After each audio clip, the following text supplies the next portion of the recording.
अगर आप इस चैनल पर नए हैं तो चैनल को सब्सक्राइब करें और नए सत्संग का नोटिफिकेशन सबसे पहले पाने के लिए बेल आइकन को दबाना ना भूलें।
को सत्ता तम नमः विश्वल्ली को सत्ता। महान आत्मा चेतन और परम चेतन कहा, ये महान आत्मा हर जीव चेतन है और मानव जीव और परम चेतन है। चेतन और परम चेतन, ये महान आत्मा चेतन और परम चेतन देखा जाए, हर जीव चेतन कितना चेतन है? चेतन तो है, वो परम चेतन नहीं है। ठीक से देखा जाए, ये महान आत्मा खाने के लिए जो भोग योनि के जीव हैं, वो खाने के लिए तो चेतन है। बच्चे की संभाल करने के लिए चेतन है, रहने के लिए चेतन है। जैसे देखा है कितने जीव हैं बेचारे, जैसे बंदर जैसा उदाहरण आता है। बंदर के लिए जहां सोने को मिल जाएगा वहीं सो जाएगा, चेतन तो है। बंदरिया देखिए कितना प्रेम रखती है अपने बच्चे से, है कि वो कितना इस शाखा से उस शाखा पे कूद जाए, मगर वो बच्चा से इतना प्रेम पकड़ने में चेतन है कि वो गिर नहीं सकता। इसी प्रकार से चेतन और परम चेतन, उन्हें कर्म चेतन है, कर्म चेतन नहीं है कि हमारा कर्म दुर्लभ कर्म क्या है। कि ये महान आत्मा इसी प्रकार से देखा जाए, जैसे पक्षी है, पक्षी एक चमगोदर पक्षी होती है। चमगोदर पक्षी के दो पैर होते हैं, वो भी पर में। चमगोदर पक्षी के दो पैर होते हैं, वो भी पर में होते हैं, और वो उल्टा लटका होता है। वो चमगोदर अपनी संतान को लटके लटके उत्पन्न करता है। उसकी संतान की उत्पत्ति चमगोदर की उल्टे टंगे टंगे उसकी उत्पत्ति होती है, मगर वो उसको रोकने में चेतन है। अब वो रोके, उसको रोके कैसे है, पकड़े कैसे? कि दो पैर हैं और दो पैरों से वो पकड़े लटका है और उसका सिर तो नीचे लटका है। अब वो अपनी संतान को संभाल कैसे कर रहा है? क्यों? मानव से ज्यादा उसमें चेतन है, मगर परम चेतन नहीं है। ये महान आत्मा इसी प्रकार से चेतन और चेतन और चेतन परम चेतन, मानव सबसे परम चेतन है और परम चेतन होने के हिसाब से मानव बहुत चेतनहीन हो चुका है। क्यों? मानव के लिए बहुत ऊंचा स्थान दिया है। ये महान आत्मा क्यों मानव कर्मों के हिसाब से उनका लटका है। देखा है ये महान आत्मा लक 84 में, जिसको बोलते हैं लक 84 का बंधन। लक 84 का बंधन क्या है? देखा है मानव जन्म लेता है, मानव का अगर कोई संतान बच्चे का जन्म हुआ तो जन्म लेने के बाद मानव की जो उत्पत्ति हुई है उसके बच्चे का शुद्धिकरण होगा। क्या होगा? शुद्धिकरण होगा। इसके बाद उसकी जब शादी होगी तो शुद्धिकरण होगा। इसके बाद उसने अगर शरीर छोड़ दिया तो फिर उसका शुद्धिकरण होगा। एक बात बताओ, कितने शुद्धिकरण हो गए? 3। जन्म लिया तो शुद्धिकरण, शादी हुई तब शुद्धिकरण, मृत्यु हुई तो शुद्धिकरण। इसके बाद देखा जाए कोई अपने भैंस के बच्चे का शुद्धिकरण करता है? नहीं करता है। अब बकरी के बच्चे का कोई शुद्धिकरण करता है? नहीं करता है। कोई अपने यहाँ अगर कुत्ता बिल्ली है उसका शुद्धिकरण करता है? नहीं करता है। फिर देखा जाए कि कुत्ता बिल्ली जितने भोग योनि के जीव हैं वो शरीर छोड़ने के बाद जिसे बोलते हैं प्रेत योनि, क्या बोलते हैं? हिंदी में बोलते हैं प्रेत योनि। प्रेत योनि में कुत्ता शरीर छोड़ने के बाद नहीं जाता है, बिल्ली नहीं जाती है, गाय और बैल का बच्चा प्रेत योनि में नहीं जाता है। और मानव के 3 शुद्धिकरण किए गए। वो क्यों किए गए?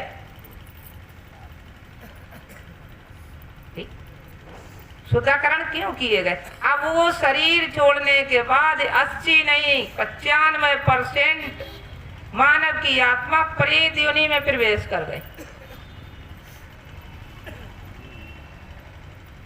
वो भोग भोगने के लिए प्रेत योनि में कौन सी योनि है? कर्म योनि है या भोग योनि है? अब वो भोग भोगने के लिए जैसे देखा है प्रेत योनि जिसे बोलते हैं वो सबसे गलत योनि है। प्रेत योनि में इच्छा अनुसार पानी पीने को नहीं मिल सकता। जैसे आपको डायरेक्ट पानी पी ले नहीं मिल सकता। बिल्ली बेचारी को पानी कहीं मिल जाएगा वो पी लेगी, कुत्ते के बच्चे को पानी मिल जाएगा वो पी लेगी, मगर बिल्ली को उस प्रेत योनि को पानी पीने को नहीं मिलेगा। तो मेरा कहने का उदाहरण है ये महान आत्मा की मानव 3 शुद्धिकरण करता है और इसी के बाद भी वो प्रेत योनि में जाता है और प्रेत योनि में जाने के बाद उसे समय से खाना नहीं मिल रहा है, समय से पानी नहीं मिल रहा। मन की जो चाह है, इस इच्छा की जो चाह है वो न मन की चाह पूरी होती है और न इच्छा की चाह पूरी होती। इसीलिए वही आत्माएं मानव की जो शरीर छोड़कर भटक रही हैं तो फिर अपनी चाह पूर्ति करने के लिए दूसरे मानव के शरीर पर प्रवेश करती हैं। जब दूसरे मानव के शरीर पर प्रवेश करती हैं तो उन आत्माओं का रूप जैसे देखा है शरीर छोड़ने के बाद दुख दूर नहीं होता है। किसी का पैर टूटा हुआ है तो आत्मा किसी के शरीर पर प्रवेश कर गई तो उसके पैर में दर्द चालू हो जाएगा। किसी को अगर पलटी आ रही है तो वो किसी के शरीर पर प्रवेश कर गई उसे पलटी आना चालू हो जाएगी। किसी को अगर खांसी आ रही वो आत्मा प्रवेश कर गई तो उसे खांसी आना चालू हो जाएगी। तो ये महान आत्मा जब वो जगह जगह लोग औषधि काम नहीं करती है तो कहते हैं अब कहीं इनका जो है झाड़ फूक करा दो। क्या कहते हैं? झाड़ फूक करा दो। तब वो जाकर शांति को धागा जंत्र ताबीज बनवाता है तो कोई झाड़ फूक कराता है। ये महान आत्माओं क्यों वो प्रेत आत्माओं से छुटकारा पाने के लिए फिर वो झाड़ फूक जब कराने के लिए जाता है तो कौन सी एनर्जी लाता है, शुद्ध एनर्जी या अशुद्ध एनर्जी? जो किसी भगत के पास पहुंचा, अब वो भगत मरघट में जाने वाला है कि मरघट में भगवान रहते या भूत? वो मरघट में जाने वाला। अब वो कोई एक अवघड़मती का है, वो अवघड़ सिद्धि कर रहा है। जैसे देखा है बहुत से जैसे ऐसे हैं कि मरघट में जाकर सिद्धि करते हैं। कुछ को तो मानव की मृत्यु जो जलाया जाता है उसकी हड्डियां बटोर लाते हैं। अब उनने जंत्र में तो हड्डी भर दी। अब आपको ये पता नहीं है तो कौन आया, कब्बीर, मसान। अब आप शुद्धाकरण कराने के लिए गए और अशुद्ध एनर्जी को बांध लाए हो। क्यों ये सब कुछ क्यों कराने पड़ता है कि वो आत्मा प्रवेश आपके शरीर पर कब करती है? जब आपको सत्य एनर्जी नहीं होती है, आपके पास सत्य एनर्जी नहीं होती है, सही एनर्जी नहीं होती है, गलत एनर्जी, गलत शक्ति होती है, तब वो आत्मा आपके शरीर पर प्रवेश करती है। तो मेरा कहने का उदाहरण ये महान आत्माओं, आज 80% लोग हुए जो शरीर है, दिमाग, दिल दिमाग है, उनमें असुरीय अंश छाया हुआ है, असुरीय अंश प्रवेश कर गया। इस असुरीय अंश से मुक्त होने के लिए उपाय तो करते हैं। उपाय क्या करते हैं? जैसे देखा है, पहुंचते हैं, अगर कोई वृक्ष, किसी का कपड़ा उड़ गया और वो बबूल के पेड़ पर फंस गया, बेल के पेड़ पर फंस गया, और बेल का पेड़ ऊंचा होता है, बबूल का नीचा होता है, तो जब दूसरे ने हिलाया तो वो उड़ के बबूल के पेड़ पर फंस दिया, अब कपड़ा जमीन में आएगा। इसी प्रकार से आज के लोग भटकते भाई घूम रहे हैं, है कि एक आत्मा ने दुख दिया तो किसी तांत्रिक के पास पहुंचे, किसी तंत्र विद्या करने के पास पहुंचे, तो उस दो आत्मा को उसने बांध दिया। अब आत्मा हो गई 3, डबल बोझ हो गया या सिंगल। तो मेरा कहने का उदाहरण है, ये सत्य एनर्जी, सही एनर्जी को अपनाने के लिए क्या करना होगा? क्या सही एनर्जी कहाँ रहती है? जिसे सत्य एनर्जी कहते हैं, दूसरी असत्य एनर्जी कहते हैं। एनर्जियों के 2 रूप हैं, शक्तियों के 2 रूप हैं। उसे एनर्जी भी कहते हैं, ऊर्जा भी कहते हैं और शक्ति भी कहते हैं। ये महान आत्मा मानव को अंदर, मानव की जो रचना हुई है, मानव की जो उत्पत्ति हुई है, वो सभी सत्य एनर्जी से हुई है। मानव की एनर्जी असत्य कहाँ पर है? ये महान आत्मा, मानव का जो शरीर बना है उसमें कोई असत्य एनर्जी नहीं है, मगर असत्य एनर्जी मानव ने अपने शरीर में उतार ली है। अब उतारने का कारण क्या है? अज्ञानता, बस ज्ञान नहीं है, और जब तक ज्ञान नहीं होगा तब तक वो असत्य एनर्जी उतरती ही रहेगी। देखा है, सत्य एनर्जी को उतारने का उद्देश्य अलग है, असत्य एनर्जी उतारने का उद्देश्य अलग है। ये महान आत्मा, जैसे शरीर में 3 गुण हैं, शरीर में 5 तत्व हैं, शरीर में 25 प्रकृति है, शरीर में निर्गुण जीव है। ये 4 एक प्रकार की एनर्जी है। निर्गुण जीव जिसे बोलते हैं हम लोग, दूसरा प्रकृति जो इच्छा मन है, जिसे आत्मा के रूप में कुछ लोग जानते हैं। जैसे किसी की अगर सपने में सोते समय निकल गई तो उसे क्या कहोगे? मानव कहोगे? उसे कहोगे आत्मा।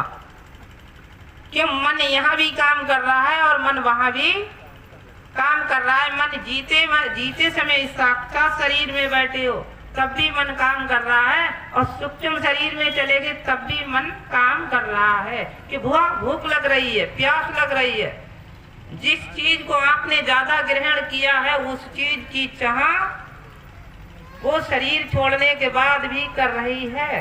तो मेरा कहने का उदाहरण ये महान आत्मा, प्रकृति जिसको बोलते मन इच्छा का अंश है, उस प्रकृति का अंश है, वो भी सत्य एनर्जी है। तत्व जिसे बोलते हैं उसका शरीर है, उसको सत्य एनर्जी बोलते हैं। गुण जिनका अंश है शरीर में, वो सत्य एनर्जी है। अब लोगों ने क्या करना चालू कर दिया?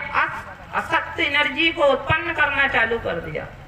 इन 4 प्रकार की एनर्जियों को जागृत कैसे करोगे? 4 प्रकार की एनर्जियों को जागृत कैसे करोगे? मैं कभी कभी बूझने लगता हूं। तो आज मैंने देखा है इस वर्तमान में किसी किसी के हृदय में लिखा महाकाल, किसी किसी के हाथ में लिखा महाकाल, तो किसी किसी के जैकेट में लिखा महाकाल, किसी किसी के 4 व्हीलर में लिखा महाकाल, तो किसी के 2 व्हीलर में लिखा है महाकाल। मैं ये जानना चाहता, ये महान आत्मा महाकाल महाकाल महाकाल और महाकाल, कितने महाकाल हुए? महाकाल महाकाल महाकाल और महाकाल। अब आप कौन से युग के महाकाल को मानते हो? कौन से लोक के महाकाल को मानते हो और किस रूप के महाकाल को मानते हो? क्या महाकाल एक है? महाकाल कितने है? रूप के महाकाल। ये महानाम तो देखो, एक महाकाल ग्रंथ कह रहा है, मैं नहीं कह रहा हूं। जब गणेश जी का शीश शंकर जी ने काटा तो उस समय कौन सा रूप धारण किया? महाकाल का। और उधर गणों का जब शीश काटा तो किसका रूप धारण किया? पार्वती ने महाकाली का। गण और गणेश। दूसरी वो सतयुग था, और त्रेता युग में जब रावण ने जागृत किया तो शिव भगवान ने शरीर का अंग कोई नहीं दिया, शब्द से ही एक पत्र उठा के दे दिया कि ले जाओ महाकाल। वो किस भाव से ले गए? उनका कर्तव्य क्या था? कि वो संत महात्माओं को उस वक्त मार के खा जाते थे। असुर जिसे बोलते राक्षस, उन्हें बोलते दूसरे रूप से असुर, ईश्वर नहीं। उन्हें असुर रूप का ही एक रूप दे दिया, अपना असली रूप नहीं दिया। असुर रूप का ही एक तेज दे दिया, एक शक्ति दे दी, एनर्जी दे दी कि जाओ तुम इसकी ही पूजा। 2 महाकाल हो गए। त्रेता के बाद आ गया द्वापर। जब द्वापर में ही महाभारत के समय कृष्ण भगवान के शरीर में विराट रूप आया तो उन्होंने कहा मैं महाकाल का महाकाल हूँ, मैं ही मरता, मैं ही मारता, मैं ही जलता, मैं ही जलाता, मैं ही खाता, मैं ही खाया जाता। एक महाकाल। वो कितने हो गए? 3। त्रेतायुग के, सतयुग के, त्रेतायुग के और द्वापर के। और कलयुग में लोगों ने महाकाल शिव भगवान को मरघट में खड़ा कर दिया। खड़े हैं, देखा होगा जगह जगह मैंने देखा है कि जहाँ शमशान भूमि है, मरघट है, वहाँ शिव भगवान का स्वरूप खड़ा है। एक बात बताओ भाई, कौन मानव अपने पिता अपने बाबा को मरघट में खड़ा करेगा कि यहाँ चौकीदारी करना है? कोई है? रचना किसने की? तो एक हो गए हैं कलयुग के महाकाल। अब बताओ आप कौन से महाकाल को नाम लिख के घूम रहे हो? कौन से महाकाल की एनर्जी को जागृत कर रहे हो? ज्ञान ही नहीं। तो मेरा कहने का उदाहरण है, ये असत्य एनर्जी हो गई और शिव सत्य एनर्जी है। शिव सत्य एनर्जी है और ये असत्य एनर्जी है। क्यों? असत्य का रूप धारण किया। भाई शिव भगवान, जब शिव भगवान ने गणेश का शीश काटा तो असत्य किया। जब रावण को एक पत्थर दिया, शक्ति दी, तो असत्य किया, क्यों? शरीर से तो कुछ दिया नहीं, कह दिया जे ले जाओ, शक्ति है। जब महाभारत हुआ तो असत्य हुआ कि अनेकों मानव जो हैं निर्दोष प्राणी मरे, असत्य हुआ। और आज के लोग उन्हीं भगवान का रूप धारण करके देखा है, मरघट में खड़े करे, तो मरघट में क्या खाएंगे भाई, बताओ? तो मेरा कहने का उदाहरण है, ये असत्य एनर्जी के पीछे पड़े हो और जब तक पड़े रहोगे तब तक कलेश का रूप आता रहेगा। जो सत्य एनर्जी को अपनाया ही नहीं है, सत्य एनर्जी को अपनाना है तो देखा है ये महान आत्मा फूल जब तक सुंदरता नहीं ले सकता, जब तक खुले आकाश में नहीं जाएगा। क्या फूल में संपूर्ण सुंदरता आएगी? जब तक उस फूल के लिए सूर्य की किरण नहीं मिलेगी तब तक संपूर्ण खुशहाल नहीं हो सकता। इसी प्रकार से ये महान आत्माओं, आप अपनी एनर्जी को खुले आकाश में ले जाओ, और जब तक खुले आकाश में नहीं ले जाओगे, क्यों आपको जो एनर्जी मिल रही है, देखा है ये एनर्जी कहाँ से मिल रही है? अभी बच्चा 2 साल का है और 2 महीना में 2 साल का है तो कितने आकार का है, कितने वजन का है, कैसे स्वरूप का है। और जब 2 साल के बाद हो जाएगा तो आकार बदल जाएगा, स्वरूप बदल जाएगा, वजन भी बदल जाएगा। ये एनर्जी कहाँ से आई है?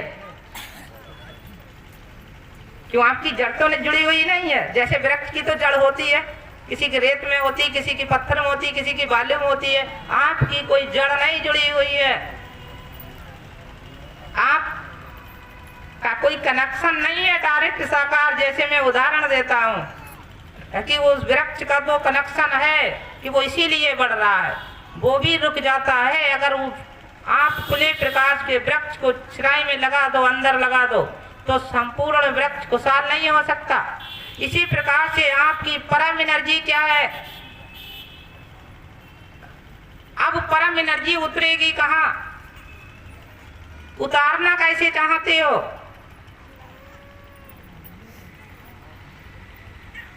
ये महान आत्मा गुण एनर्जी गुण में उतरेगी। कर्म गुण चेतन होना चाहिए। पहला खंड किसका है? पहला खंड, दूसरा खंड, तीसरा खंड। तो मेरा कहने का उदाहरण ये महान आत्मा,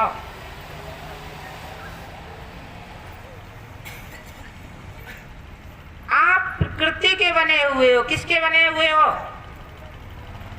मानव को प्राकृतिक परमात्मा ने बनाया। वो प्राकृतिक परमात्मा कौन है? प्राकृतिक किसे कहते हैं? प्राकृतिक कहाँ रहता है? प्राकृतिक का कर्तव्य क्या है? प्राकृतिक का क्या कर्तव्य है?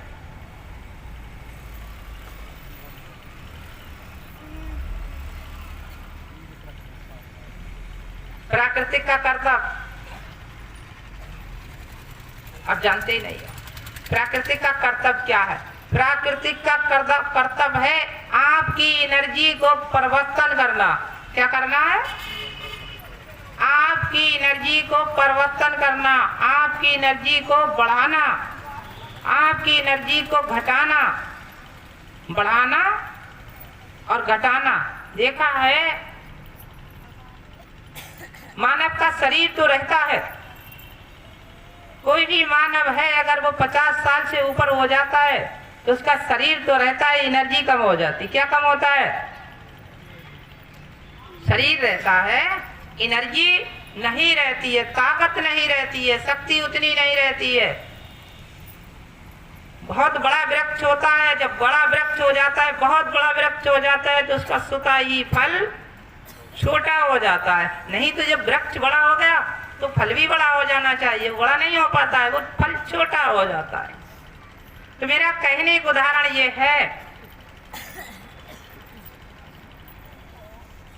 क्यों? वो तत्व संबंधित है, शरीर तत्व संबंधित है, शरीर तत्व संबंधित है और आप तत्व संबंधित ही रहते हो कि खाने पीने सूंघने देखने पकड़ने में लगे रहते हो। ठीक, खाने सूंघने देखने पकड़ने में लगे रहते हो, इसीलिए वो प्रकृति एनर्जी जो प्राकृतिक एनर्जी है वो बढ़ती नहीं है, वो जागृत नहीं होती है। अब प्राकृतिक एनर्जी को जागृत करना कैसे जागृत करोगे?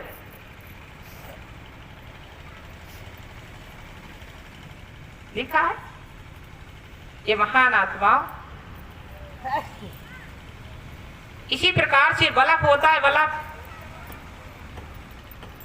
में दो फेस होते हैं। कितने होते हैं? दो फेस होते हैं, दो तार होते हैं। और बल्ब को कितना पावर देके एक तार जोड़ दो, क्या वो प्रकाश देगा? प्रकाश देने वाला नहीं है।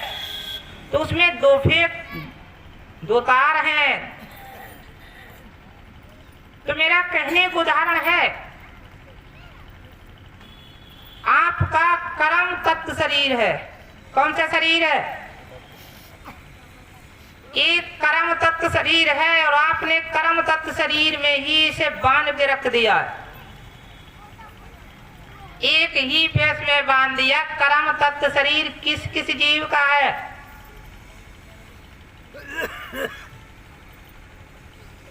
कर्म तत्व शरीर गधे से ज्यादा कितना काम कर रहा है मानव? बताओ भाई, क्या गधे से ज्यादा कर रहा है? गधे से कम कर रहा है। गधे के लिए घोड़े पे छोड़ दोगे पेट भर लेगा, ठीक है। किसी पक्षी के क्या पर का आहार लेगा? पक्षी के पर का आहार लेगा? नहीं ले सकता। इसी प्रकार से हाथी का कितना बड़ा पेट है, वनस्पति से पेट भर लेगा, क्या पशु का आहार लेगा? वो तो चाहे तो अपने उससे सूंड से जिसको चाहे समेटता चला जाए, छोटे मोटे तो वैसे लेता चला जाए। तो मेरा कहने का उदाहरण है, असत्य एनर्जी और सत्य एनर्जी। सत्य एनर्जी किसे कहते हैं? सत्य एनर्जी कैसे जागृत होगी? सत्य एनर्जी को जगाने के लिए अब आपके दो फेस हैं, दो तार लगे हुए। एक कर्म शरीर, कर्म शरीर में जैसे गधा भी आता है, कुत्ता भी आता है, बिल्ली भी आती है, सुगर भी आता है, भैंसा भी आता है, हिरन भी आता है, शेर भी आता है। जितने छोटे मोटे कीट और पतंगे हैं सभी कर्म शरीर में। किसमें है? कर्म शरीर में है। और आप किस शरीर में हो? कर्म शरीर में। निज कर्म शरीर में,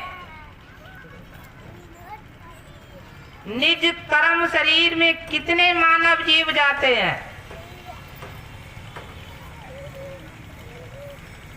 निज कर्म शरीर में। और जब तक कर्म शरीर में लगे रहोगे, बंधे रहोगे, तब तक आपका मीटर चलता रहेगा। कभी इधर आ जाएगा तो कभी इधर आ जाएगा, ध्यान रखो। जैसे टंकी होती है, टंकी देखा है मोटरसाइकिल में या फोर व्हीलर में देखिए, एक मीटर होता है जिसे बोलते हैं टंकी का मीटर। जब उसमें तेल हो जाता तो इधर टंक उधर चले जाता है, और तेल कम हो गया तो इधर आ गया मीटर। इसी प्रकार से आपका मीटर मुक्त नहीं हो कि पाप बढ़ गया तो इधर मीटर आ गया लाल के निशान पे, और धर्म बढ़ गया तो चला गया हरे निशान पे। क्या मीटर मुक्त हुए हो? और जब तक मीटर मुक्त नहीं होगे तब तक वो निशान चलता रहेगा, वो मीटर चलता रहे, कभी हरे में, कभी लाल में, कभी हरे में, कभी लाल में।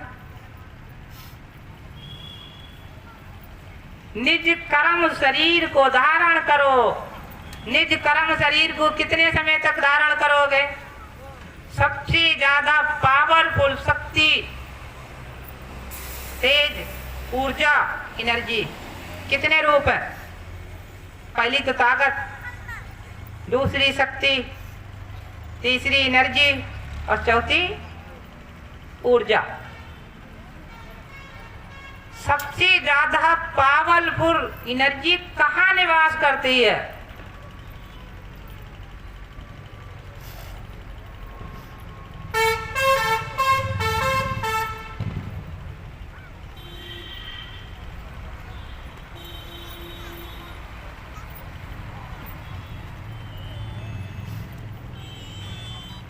सबसे ज्यादा ताकत कहाँ निवास करती है?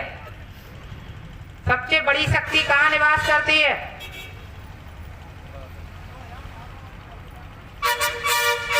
देखा है, जिसका जैसा शरीर है उसका शरीर वैसा ही काम करेगा।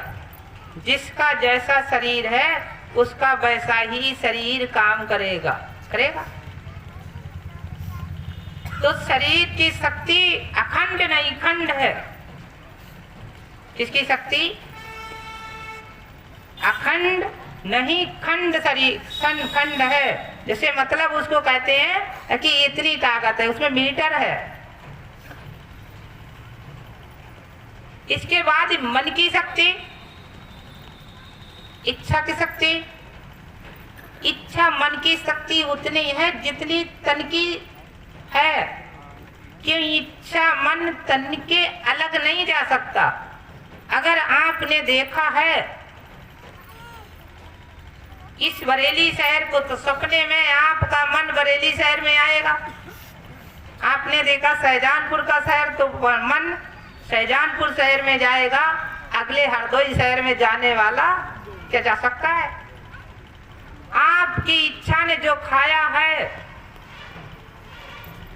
अमरूद खाया, अनार खाया, सेब खाया, तो आपकी इच्छा उस सेब, अनार, अमरूद के पास जाएगी। अगले के अखरोट के पास जाएगी? जाने वाली है?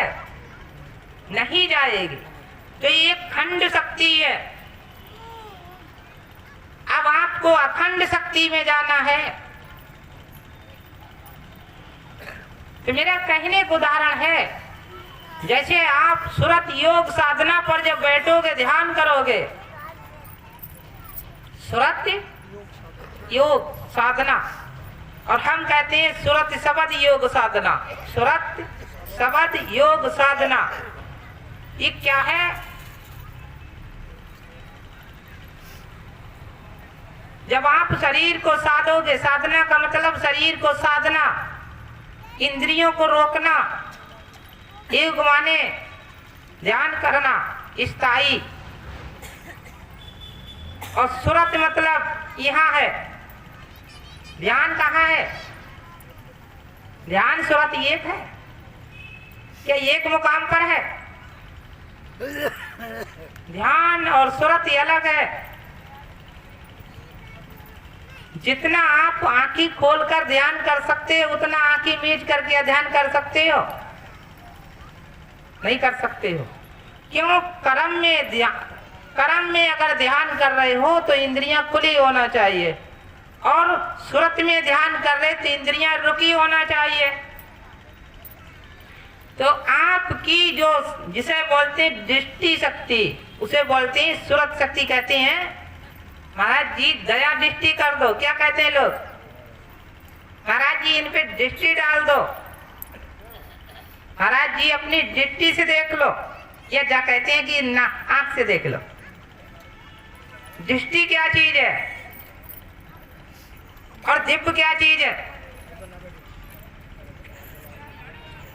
ये महान आत्मा, दृष्टि का मतलब क्या है, इसे समझना बड़ा असंभव है। क्यों? जो आत्म है, जो जीव है,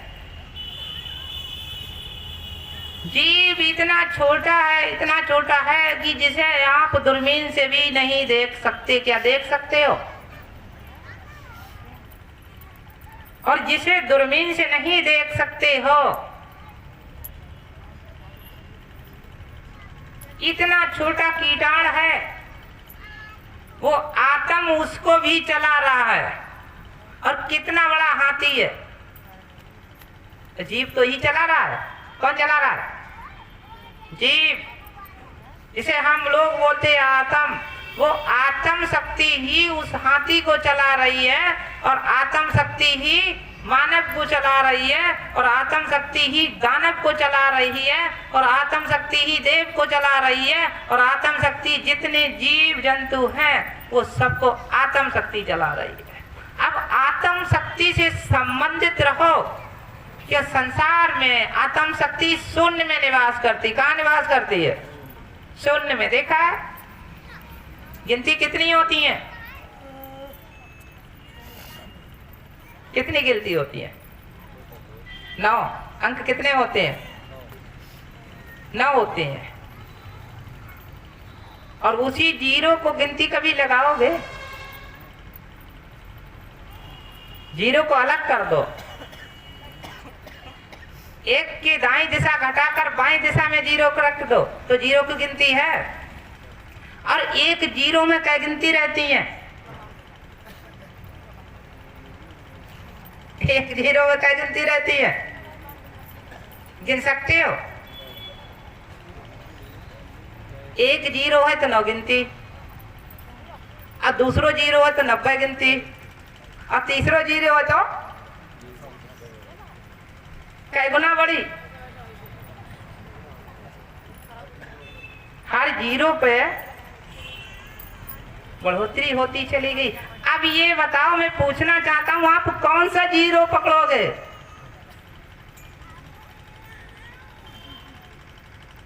जीरो जीरो जीरो जीरो।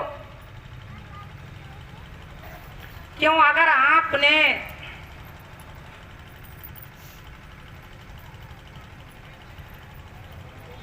उस जीरो को इस दिशा में हटा दिया, दाईं दिशा की तरफ बाईं दिशा में हटा दिया, तो जीरो ने जीरो ही रह गया। जीरो का कोई महत्व नहीं है। और जीरो को दाईं दिशा में रख दिया तो जीरो कितना पावरफुल है? शून्य।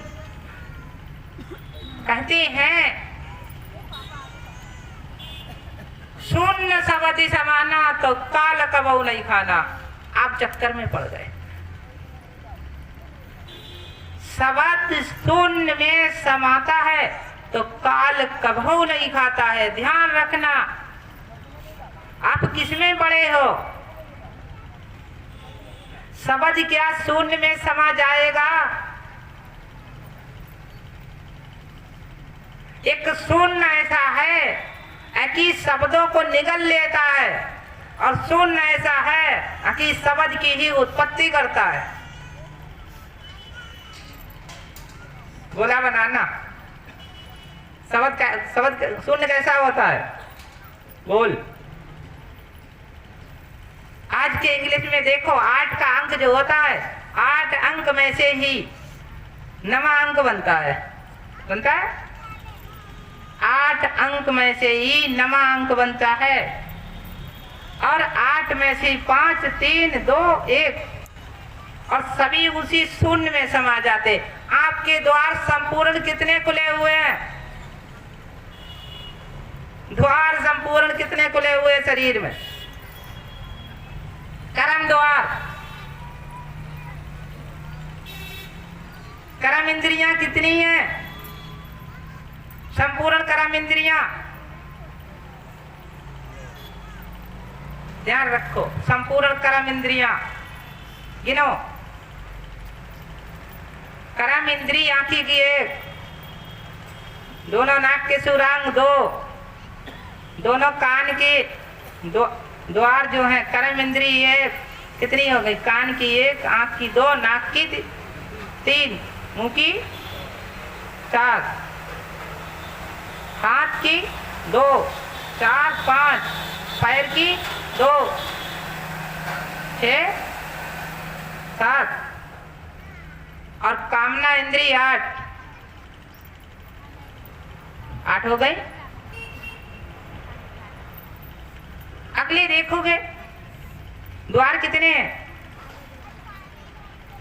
कर्म द्वार, 2 कान के, 2 आँख के, 2 नाक के, कितने हो गए? 6, 1 मुंह का 7 और 1 कामना का 8। 8 ही तो द्वार है और 8 ही इंद्रिय है, ध्यान रखना। 8 ही कर्म द्वार हैं और 8 ही कर्म इंद्रिय हैं। और इन 8 कर्म इंद्रियों को अगर आपने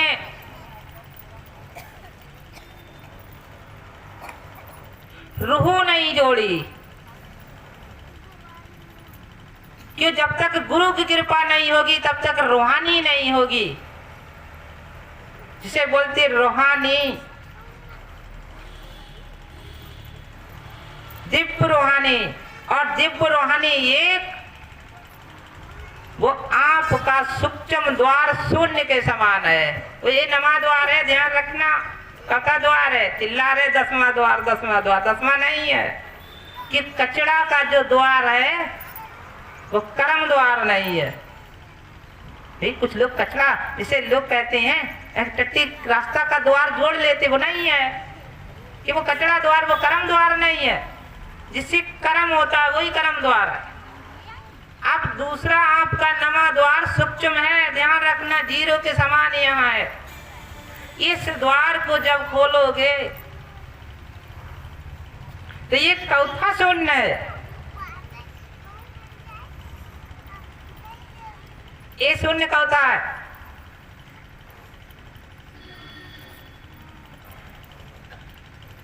क्या पहला शून्य है?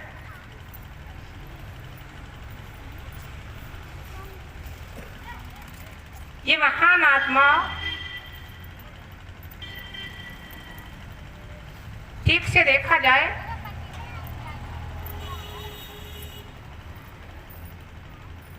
तो जैसे आप पहला शून्य, दूसरा शून्य और तीसरा शून्य। पहला शून्य है शरीर का, किसका है? इंद्रियां द्वारों का पहला शून्य है। पहले शून्य में ब्रह्मा विष्णु महेश हैं। पहले शून्य में ब्रह्मा विष्णु महेश। दूसरे शून्य में इच्छा आदि शक्ति आदि भवानी दुर्गे। तीसरे शून्य में काल निरंजन और चौथे शून्य में पुरुष निरंजन। चौथा शून्य क्यों? ये त्रिकुटी है, ये सुरत सागर है। यहाँ 2 निशान है, एक नहीं 2। ये महान आत्मा जब पुरुष निरंजन के, एक दयाल है और दूसरे काल है, एक धर्मराज है और दूसरे इमराज है, ध्यान रखना। तो मेरा कहने का उदाहरण है, अब चौथे शून्य में कितनी ढाई, कितनी इकाई होंगी?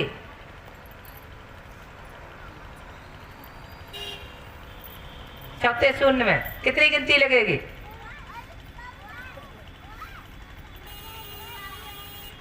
चौथे शून्य में कितनी गिनती होगी? आपने 4 शून्य बना दिए। चौथे शून्य में कितनी गिनती होती है? जोर से बोलो। चौथे शून्य में कितनी गिनती होती है? अगर एक के सामने 4 शून्य हो तो 10,000। और पहले शून्य में 9। पहले शून्य में 9 और चौथे शून्य में 10,000 कै गुना हो गई? तो ध्यान रखो,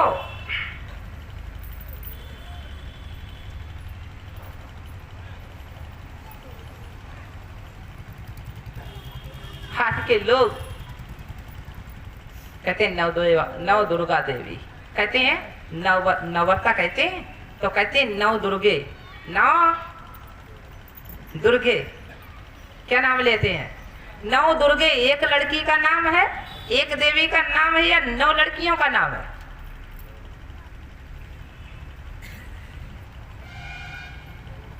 तो 9 दुर्गे हैं, 9 लड़की हैं, एक माता की या एक ही बेटी का नाम 9 दुर्गे रख दिया गया।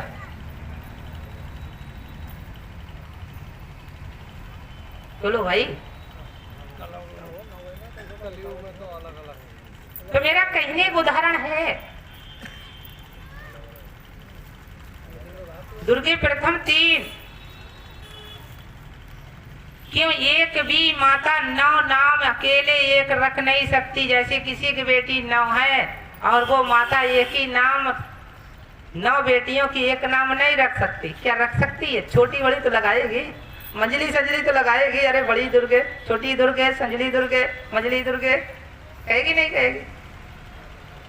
क्या इसमें पता है कि संजली दुर्गे का कैसा रूप है और मंजली का कैसा रूप है, बड़ी का कैसा रूप है? तो मेरा कहने का उदाहरण है, एक आदि शक्ति, एक आदि भवानी है, ब्रह्मा विष्णु शिव की माता, वो परम दुर्गे हैं।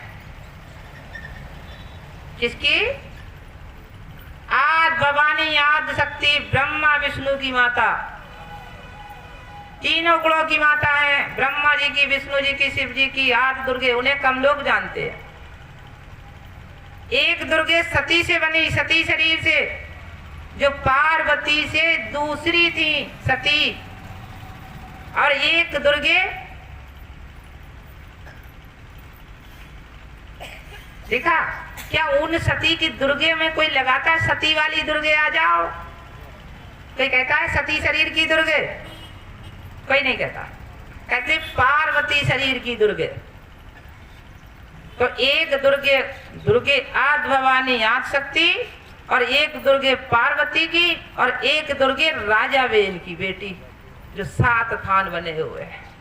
हर समाज में है, देहात में जाओ तो हर एक गांव में 7 थान है। वहां शंकर जी का थान नहीं होगा। तो एक वो राजा बेन की बेटी दुर्गे, एक पार्वती का रूप दुर्गे, और एक आदि शक्ति का रूप दुर्गे। अब प्रथम 3 दुर्गे हैं। इन 3 दुर्गे का क्रम कौन सा है?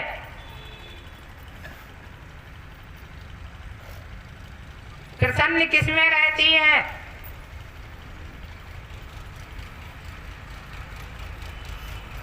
तो मेरा कहने का उदाहरण है,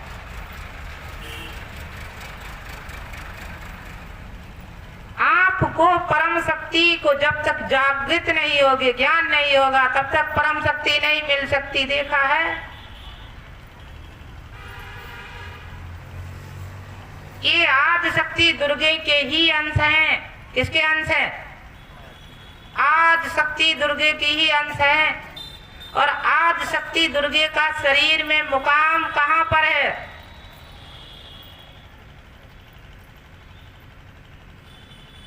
राजा बेन की बेटी का दुर्गे का शरीर का अंग कहां पर है? अंश कहां पर है?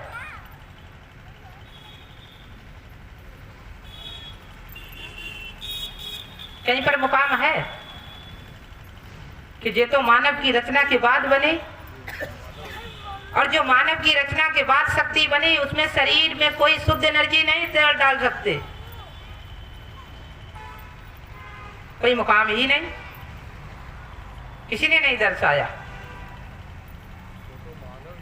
तो मेरा कहने को उदाहरण, वो मानव ही ईश्वर नहीं थी, मानव से ही रूप दिव्य बना।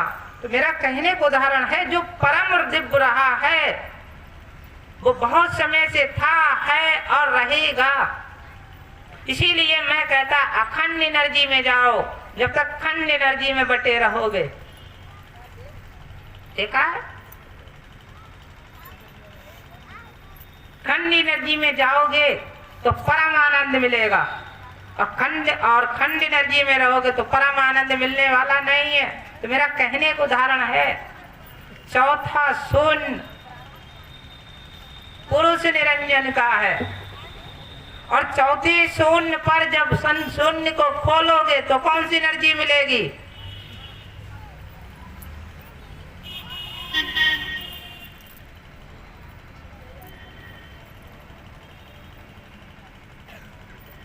चौथे शून्य को खोलोगे कौन सी एनर्जी मिलेगी? देखा है? फल होता है, देखा फल, जिसे हम लोग बोलते हैं फल,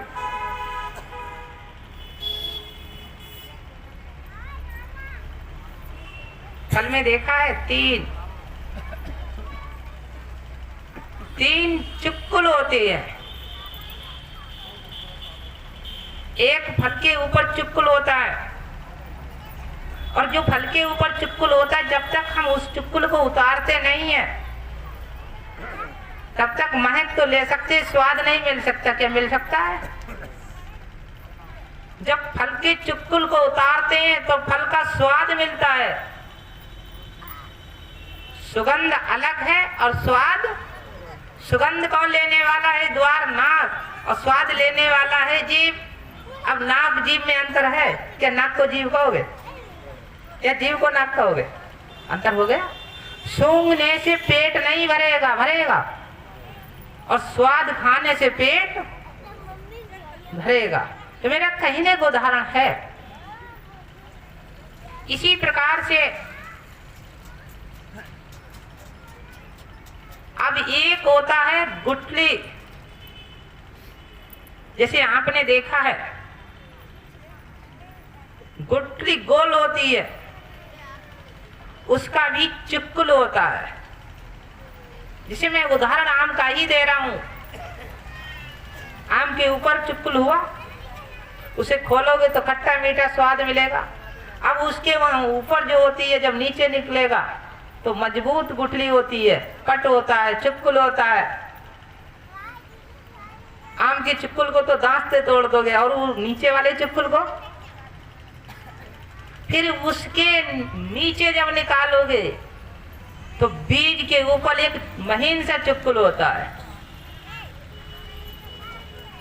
अब जो महीन चुक्कुल जब उतारोगे तब जो जमने वाला अंकुर है, जैसे देखा है तब वो वृक्ष जमना रुकेगा, और तब मुख्य बीज का ही आनंद मिलेगा। जैसे लेक देखा है, खरबूजा को तो आनंद लेते हैं, और खरबूजा के बीज का, खरबूजा कितनी कीमत में बिकता है, और बीज खरबूजा का दाना मिठाई में लग के आता है, देखा है? फिर कहना भाई खरबूजा 50 रुपए का किलो बिक रहा है, तुम बीज 60 रुपए किलो दे दो, 80 रुपए किलो दे दो, क्या मिलेगा? नहीं मिलेगा। तो मेरा कहने का उदाहरण है, परम एनर्जी तो बीज में है, और परम एनर्जी आपके जीव में है। अब कौन सी जीव में है? जीव का है, आपके अंदर जीव का है।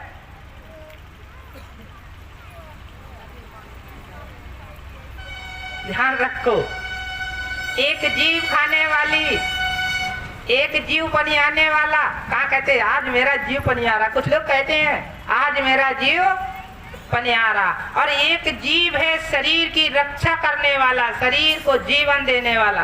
अब कौन सी जीव से प्रेम कर रहे हो? खाने वाली जीव से।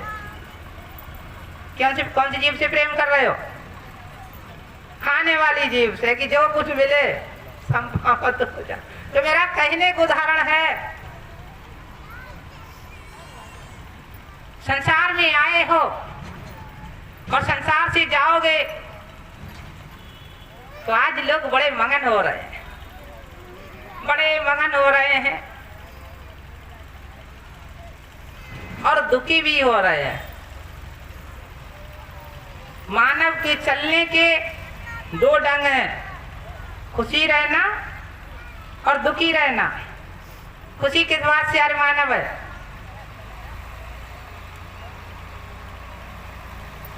मानव हर मानव खुशी किस किस बात से है, और दुखी किस किस बात से है? खुशी है मेरे कितने अच्छे कपड़ा, खुशी है। खुशी है मेरा कितना अच्छा रूप, खुशी है। खुशी है मेरी कितनी अच्छी जाति, खुशी है। मेरी कितनी अच्छी कोठी, खुशी है। कितनी अच्छी गाड़ी, खुशी है। और दुखी इसके कितने अच्छे कपड़ा, कहीं दुखी है। किसी दूसरी चीज से तो दुखी नहीं, इसका कितना अच्छा रूप, कहीं दुखी है। इसकी कितनी अच्छी गाड़ी, कहीं दुखी है। है? इसकी कितनी अच्छी कोटि थी दुखी है। अब सुखी दुखी का जड़ तो एक ही है, तो ध्यान रखो। और ये खुशी और दुखी में ही पिस रहे हो, बच नहीं रहे हो। देखा, संसार में आए हो, संसार से जाओगे। जब आप संसार में आए तो ये बता दो भाई, इतने लोग बैठे, अपनी मर्जी से अपनी इच्छा अनुसार शरीर किसने प्राप्त किया? इतने लोग बैठे हो, अपनी इच्छा के अनुसार शरीर कितने लोगों ने प्राप्त किया? किसी को मिला शरीर? नहीं मिला। आपकी मर्जी से शरीर नहीं मिला। फिर रूप कितने लोगों ने अपनी मर्जी से लिया? रूप भी किसी को मर्जी से नहीं मिला। इसके बाद अगर आप शरीर छोड़ोगे, जब आप शरीर छोड़ोगे मृत्यु होगी, तो इच्छा अनुसार कितने लोगों की मृत्यु होगी? है? ना आपको शरीर मिला इच्छा अनुसार, ना आपको रूप मिला इच्छा अनुसार, और ना आपका शरीर मृत्यु इच्छा अनुसार होगी। तो आप कर क्या रहे हो? अरे भाई, क्या कर रहे हो? ये सब कुछ तो मृत लोक में जो भी कार्य कर रहे हो वो इसीलिए कर रहे हो कि मैं इच्छा अनुसार जन्म लूं, मैं अपनी मर्जी का रूप लूं, मुझे रूप मिले मर्जी का, मैं अपनी शरीर में रहकर अपने समय के अनुसार मृत्यु मरी हो। अब इच्छा अनुसार तो मृत्यु नहीं होने वाली है। तो आपका कर्म किस कर्म में आया, किस काम में आया? कोई काम में आया? तो मेरा कहने का उदाहरण है, ये कर्म आपके काम में आने वाला नहीं है। अब वो कर्म करो जो काम में आए। कुछ तो कर्म कर लो, सभी तो यहाँ कर रहे जो काम में नहीं आएगा। कुछ कर्म वो कर लो जो काम में आए।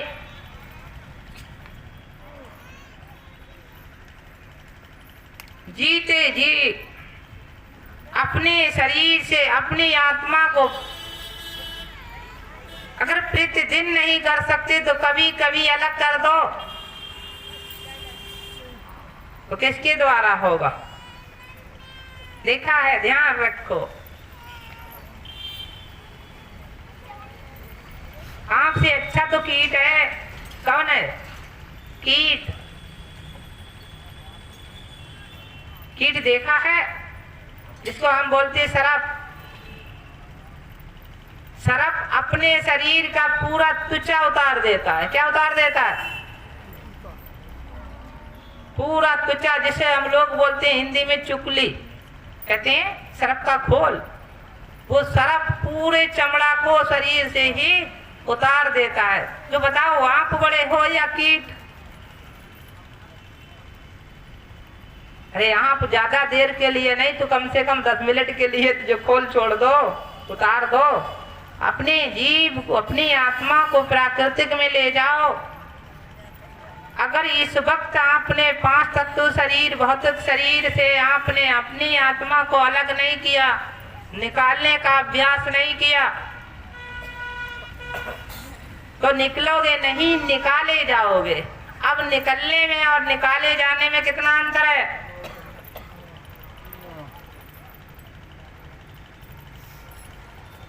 निकाले जाओगे तो मार मार के निकाले जाओगे। इमराज जब निकालेंगे आपकी आत्मा को तो कैसे निकालेंगे? क्या फूल माला लेकर आएंगे?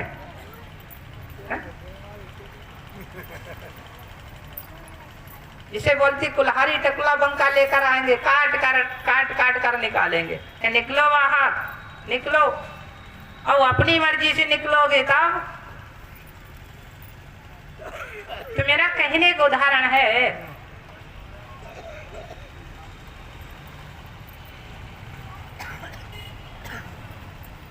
आज 80% नहीं 90% मानव की आत्मा यमराज मार मार कर निकालते हैं, काट काट कर निकालते हैं, जला जला के निकालते हैं शरीर से।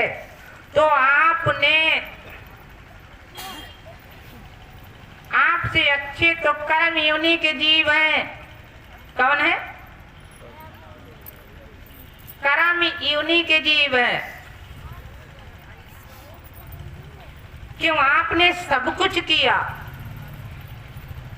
जब से शरीर धारण किया और जब तक आप शरीर छोड़ने का समय आएगा तब तक करते ही रहोगे, करते ही रहोगे। क्यों कर रहे हो? कि मुझे मेरी जब श्वास निकले, प्राण निकले तो मुझे खुशी से निकले है? मैं यमराजों के बंधन में ना बंधूं। और देखा है जब समय आ गया तो यमराज मार मार कर निकाल रहे। तो आपका कर्म सभी बेकार हो गया, कोई कर्म काम में नहीं आया। तो मेरा कहने को उदाहरण है, अभ्यास करो। अभ्यास कब करोगे? आप निकल कर जाओगे तो कभी काल के बंधन नहीं आओगे, और आप निकाले जाओगे तो काल बांध ले जाएगा। अब क्या करना है? काल से मुक्त कैसे होना है? अब काल से मुक्त कैसे? तो मेरा कहने का उदाहरण है ये महान आत्मा। काल की क्या पहचान है? काल को कैसे जानोगे?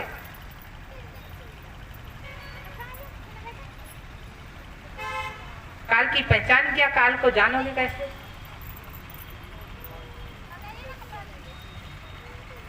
तो मेरा ये एक ही उदाहरण है ये महान आत्मा। दिव्य दयाल कभी दुख नहीं देता है और काल कभी माफ नहीं करता है। करता है? तो दो शक्तियां हैं, दो एनर्जी हैं, एक दयाल की और दूसरी काल की। एक सत्य है और दूसरी असत्य है। एक एनर्जी सुगंध है और दूसरी एनर्जी दुर्गंध है। अब आप किसे पकड़ रहे हो?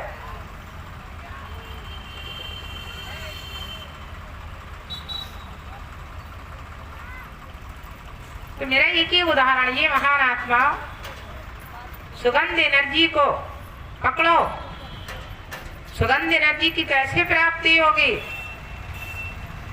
कि जितनी सुगंध है वो चेतन में है और जितनी दुर्गंध है वो अचेतन में है। सुगंध कहाँ है? चेतन में। और दुर्गंध कहाँ है? चेतन में। फल जब तक वृक्ष की शाखा में लगा है तब तक फल दुर्गंध देने वाला नहीं है, और वही फल जब शाखा से छूट गया, जमीन पर आ गया, तो उसी फल से ही धीरे धीरे दुर्गंध आना, समय के अनुसार दुर्गंध आना चालू हो जाती है। चाहे उस फल के लिए कितनी सुंदर पवित्र जगह रखो, क्या दुर्गंध नहीं देगा? आज के लोग समझते हैं महाराज जी क्या करें, मेरा फिरत तो दुर्गंध देने ही नहीं देता है। कहते हैं अगर ध्यान रखो उसकी एक सीमा असीमित होती है, क्या वो असीमित तक रखेगा फल? दुर्गंध तो नहीं देगा, एनर्जी दूषित हो जाएगी, उसकी एनर्जी दूषित हो जाएगी। कहते हैं रखा हुआ मत खाना, ये ज्यादा समय का रखा हुआ है। और कोई कहता है ताजा फल मत खाना, अभी डांड से तोड़ा है, अभी वृक्ष से छुटाया, अभी मत खाना, गलत हो जाएगा। कितने लोग कहते हैं। तो मेरा कहने का उदाहरण है, आप एक वृक्ष के फल के समान हो। आपके वृक्ष की जड़ कौन है?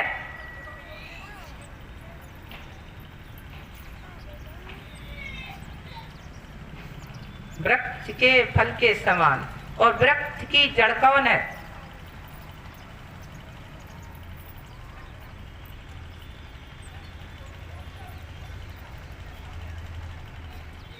देखा है, वृक्ष के लिए पृथ्वी की एनर्जी मिली है, वायु की एनर्जी मिली है, जल की एनर्जी मिली है, आकाश की एनर्जी मिली है, अग्नि तत्व की एनर्जी मिली है।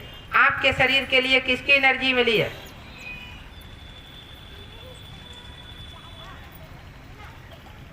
आपके शरीर के लिए तो ये एनर्जी मिली है, यही तो एनर्जी मिली है।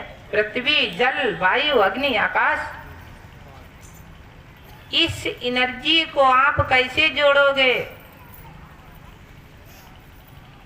उसकी तो जड़ जमीन में गई हुई है और आपकी जड़ आकाश में गई हुई है। आपकी जड़ किधर गई हुई है? आकाश में। ध्यान रखो, प्रतिदिन ज्यादा समय नहीं, वैसे तो जितना समय ले लो, प्रतिदिन अगर ज्यादा समय नहीं ले सकते हो तो आध घंटा ग्रहण करो, बैठकर ध्यान करो। जब ध्यान करोगे तो आपकी ये एनर्जी निकलकर धीरे धीरे धीरे धीरे आपकी एनर्जी वायुमंडल में चली जाएगी, ऊपर की दिशा में चली जाएगी एनर्जी। जब ऊपर की दिशा में एनर्जी चली जाएगी उससे परम शक्ति जागृत होगी, उससे आत्म शक्ति जागृत होगी। वो ये सत्य एनर्जी है, वो सगंध एनर्जी है। उससे आपको सुरत योग साधना, जब आप ध्यान योग करोगे तो प्रकृति एनर्जी जागेगी। जब प्रकृति एनर्जी जागेगी तो आपके 60% शरीर की समस्याएं दूर हो जाएगी। क्यों? 60% शरीर की समस्याएं दूर हो जाएंगी। वो क्यों दूर होंगी? दूर होने का कारण क्या है?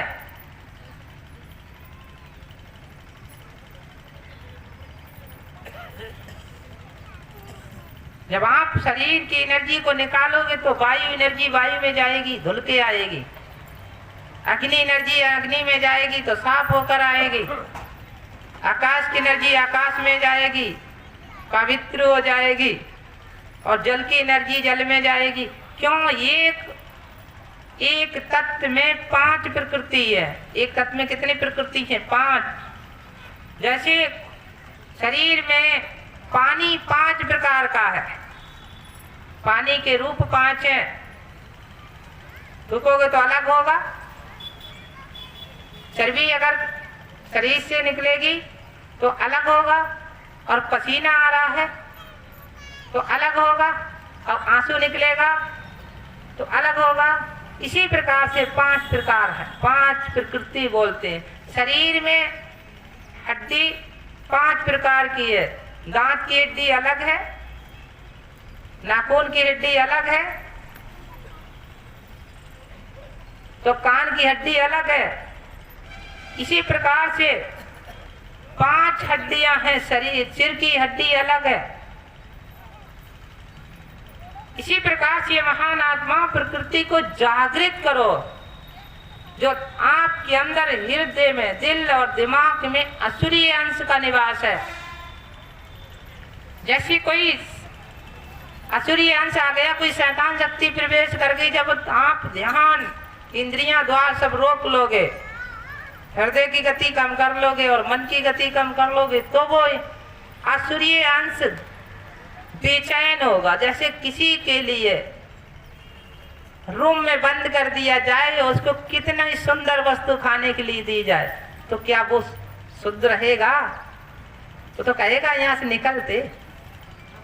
कितना कहो भाई, कितना कहो है आपको सब कुछ दे रहा हूं, अच्छी तरीके से बैठो। मगर जब बंद कर दिया जाएगा, खाने पीने को दिया जाएगा, तो बंद कमरे में नहीं रह सकते।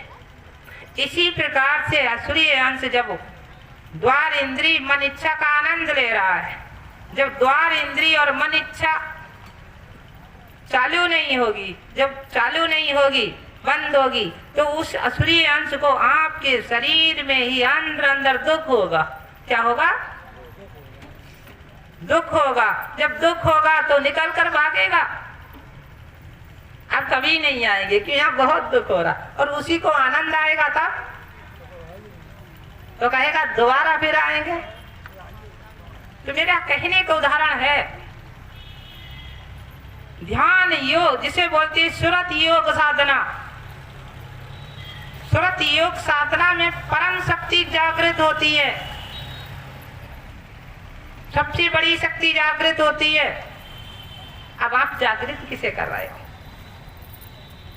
कहा है बाप पुत्र के पैर छुए,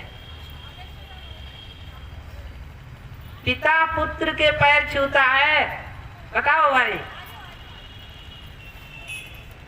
आशीर्वाद शुभ होगा अशुभ?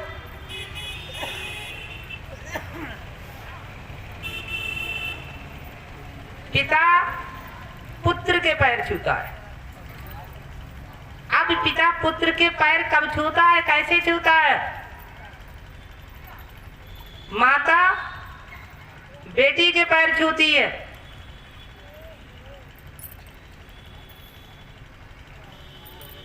आप कहोगे महाराज जी ऐसी बात। एक बात बताओ, आप माता बैठी हो, अब आप कितने लोग यहाँ बैठे जो पिता के समान हो? तो बेटी आशीर्वाद शुभ देगी,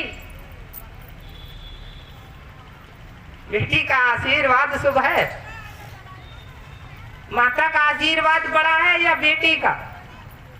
भाई जिसके पैर छूओगे वही तो आशीर्वाद देगा, खुश रहो।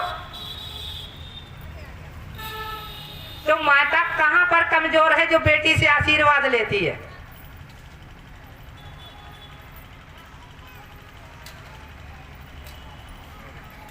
पिता कहां पर कमजोर है जो पुत्र से आशीर्वाद लेता है? आप कहोगे महाराज जी ऐसी बातें करते हैं। जब गौरिया माता बनाती है तो एक बार नहीं 3 बार पैर छूती है। बनाने वाली कौन है? माता। अब आशीर्वाद कौन सा मिला?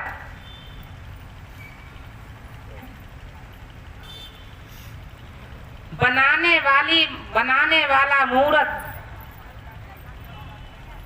पिताई तो है, पिताई ने तो उसकी उत्पत्ति की। बनाने वाला पिता हो गया, पुरुष ने बनाई और पुरुष ही कह रहा मुझे आशीर्वाद दो।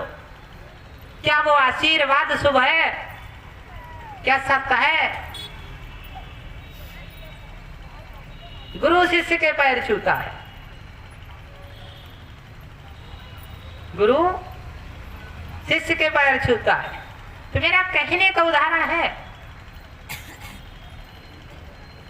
आज एनर्जीहीन क्यों हो गए लोग? एनर्जी जिसको हम बोलते शुद्ध एनर्जी, परम एनर्जी, चेतन एनर्जी, एनर्जी एनर्जी एनर्जी। मेरा एक ही उदाहरण है कि सभी लोग किसकी प्राप्ति करने में लगे हो?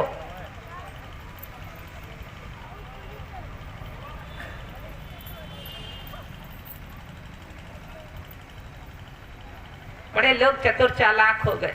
कैसे चतुर चालाक हो गए? ध्यान रखना, किसी की कोठी पर प्रिंट करना है तो कम से कम 10 प्रिंट करने वालों के पास जाना। शाम को कहना प्रिंट करना है, समय मिले तो आ जाना। कहीं दूसरे नंबर वाले के पास जाना, मेरे कोठी पर प्रिंट करना है, समय मिले तो आ जाना। कहीं तीसरे नंबर पे जाना, प्रिंट करना है, समय मिले तो आ जाना। ऐसे करके आप 10 लोगों के पास जाना, समय मिले तो आ जाना। तो प्रिंट का कल के दिन होगा? है? होगा? नहीं होगा। और एक कहोगे समय है तो बताओ, नहीं तो हम किसी और को देख ले। तो मेरा कहने का उदाहरण है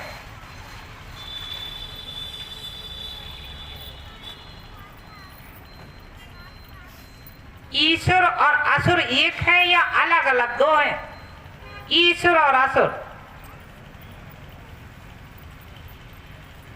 ईश्वर और असुर दो हैं या एक? ईश्वर का परम रूप क्या है? परम निवास कहाँ है, परम कर्ता क्या है? ईश्वर। मालिक, ईश्वर, भगवान, क्या तीनों एक हैं?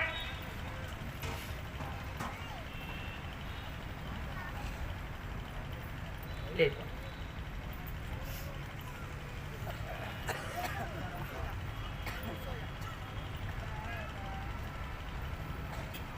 मैंने 3 रूप धारण किए, भगवान, मालिक और ईश्वर, जिसको बोलते हैं दूसरे रूप से बोलते हैं परम पिता परमात्मा। तो ये महान आत्मा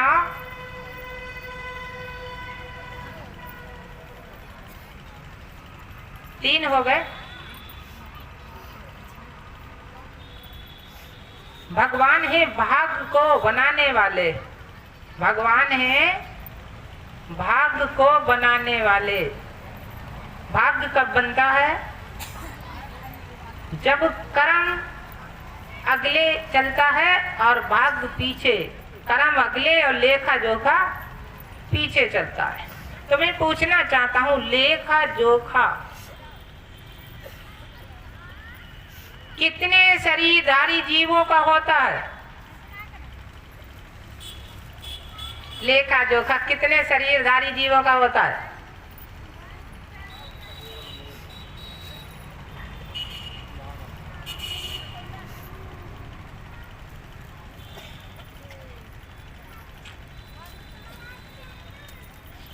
क्यों भाई, बोलो ना। लेखा जोखा जैसे पुण्य और पाप। पुण्य पाप में 4 खान है, वैसे तो 5 है। एक खान पशु की है, एक खान पक्षी की है, और एक खान कीट की है, और एक खान मानव की है। कीट पतंगा एक ही में आता है। क्यों?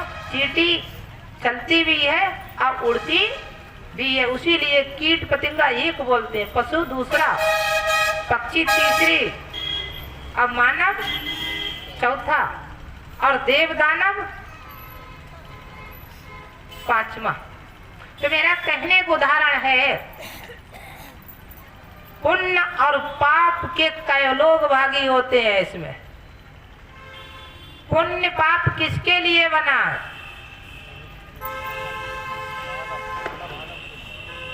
सिर्फ एक योनि के लिए, एक खान के लिए, एक मानव के लिए पुण्य पाप बना है।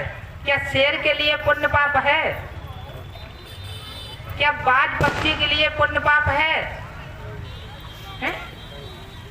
क्या कीट जीव के लिए पुण्य पाप है? नहीं है।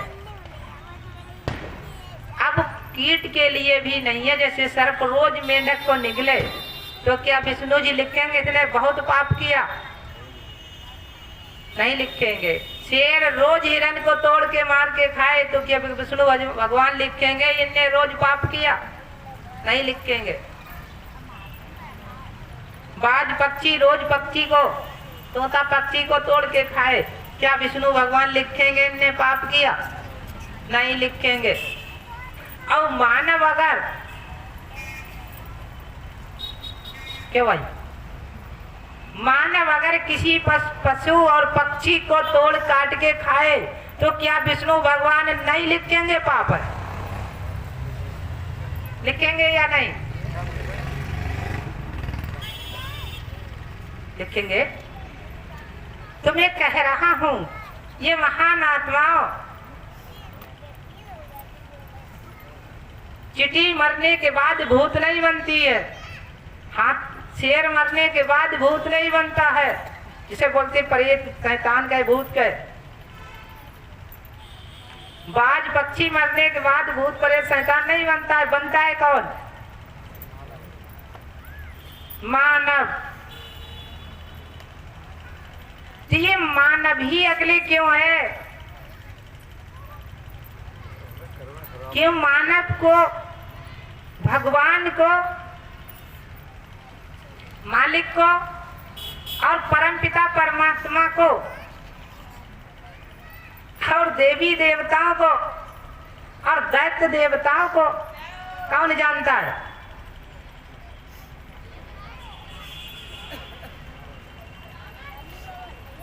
बताओ भाई, क्या चीटा जानता है? क्या सर्प जानता है? क्या सियार जानता है? क्या कौवा जानता है? बताओ, नहीं जानता है। न कीट जानता है, न पशु जानता है, न पक्षी जानती है। जानता है तो मानव जानता है, और मानव जानता है तो मानता क्यों नहीं है?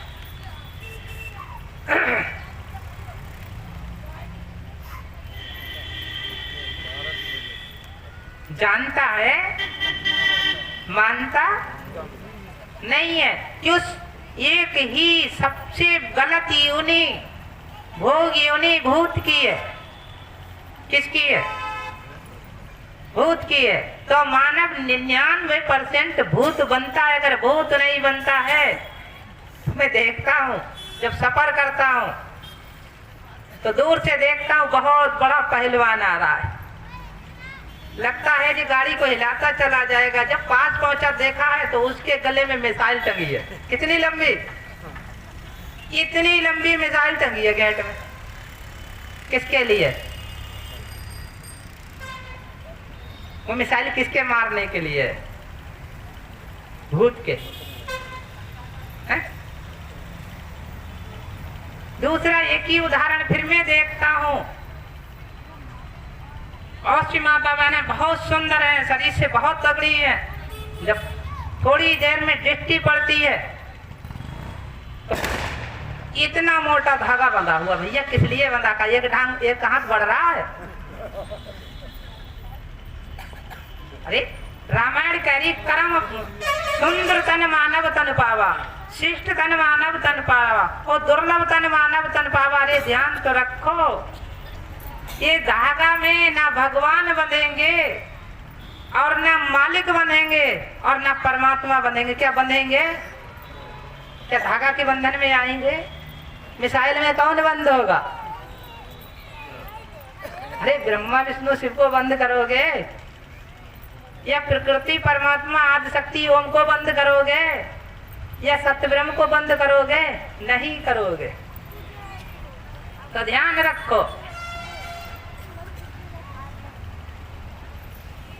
संसार में है क्या? परम एनर्जी को जानना ही भूल गए। भाग को बनाने वाले ब्रह्मा विष्णु महेश तीन भगवान हैं।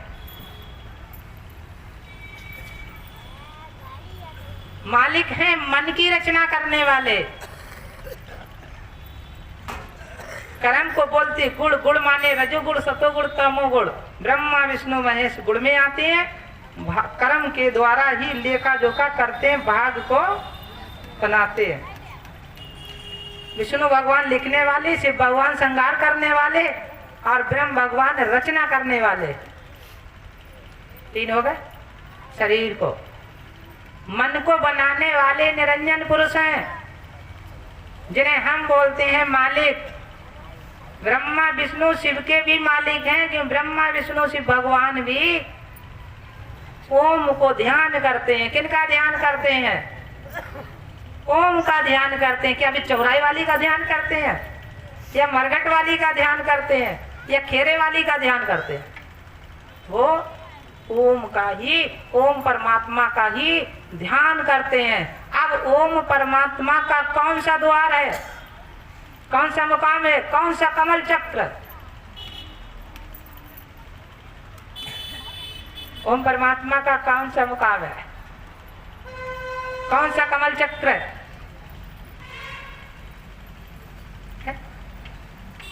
न कान में है, न आंख में, न नाक में, न मुंह में, न हाथ में, न पैर में।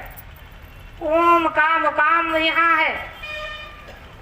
शिव भगवान जब बैठे देखे होंगे तो आपने ऐसे ही बैठे देखे होंगे। कैसे बैठे देखे होंगे? इस पर ध्यान।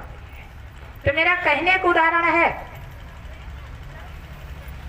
मालिक मन को बनाने वाले वो परमात्मा है और कबीर साहब ने कहा है जहाँ मन है वहाँ मोक्ष नहीं है, और मन ही आपको सुख देने वाला है और मन ही आपको दुख देने वाला है। मन से ही तो अच्छा बुरा जानते हो, गलत सही जानते हो, और मन से ही एनर्जी कम और ज्यादा होती है। अब आपको अगले पहुंचना है, जिन्हें हम बोलते ईश्वर, जिसका कोई सुर नहीं, वो सत्य ब्रह्म परमात्मा है। सत्य ब्रह्म परमात्मा है। जीव के पिता सत्य ब्रह्म है, आत्मा के पिता ओम है, जिन्हें अलग ब्रह्म हम कहते हैं, और शरीर के पिता ब्रह्मा विष्णु महेश है। और मना किसको रहे लोग, ध्यान रखो। आपने किने किने बांट दिया अपना शरीर। किसी ने चौराहे वाली को बांट दिया, तो किसी ने मरघट वाले को बांट दिया, तो किसी ने बबूर वाली को बांट दिया, तो किसी ने खजूर वाली को बांट दिया। बांट दिया क्या बबूर वाली, खजूर वाली, चौराहे वाली, मरघट वाली, खेरे वाली क्या तुम्हारे शरीर का अंश है? नहीं है। ध्यान रखो, इस शरीर में रोम है, जिसे बोलते रुआ, हिंदी बोलती बाल। बाल कई प्रकार का है बताओ भाई? ये पलक है, पलक, इसे क्या कहोगे? बाल। और यही पलक आंख की रक्षा करता है। यही पलक अगर त्वचा से छूट जाए और आंख में पलक के नीचे दब जाए तो क्या करोगे?